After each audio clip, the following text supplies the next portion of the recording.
Ayan na guys, ang ating breakfast for today. This is talong, this is togi, and this is our salad, ampalaya, our kamatis na malaki, tsaka our egg, and this is the main course, ang ating salmon. Ayan guys, ang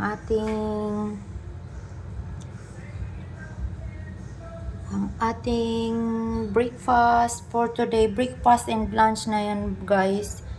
Ayan, laging magkasama yung breakfast at saka lunch natin kasi twice a day lang tayong kumakain. Ayan ang talong, adobong talong yan guys, at saka ang ating itlog na hulma-hulma. Ayan guys, pagkain construction, hindi po yan diet. Wala lang rice. Tinanggalan lang natin ng rice. Ang kapalit ng rice ay itlog. Ayan na guys. Ayan ang ating masarap na magahan. Ayan guys. Bon appetit!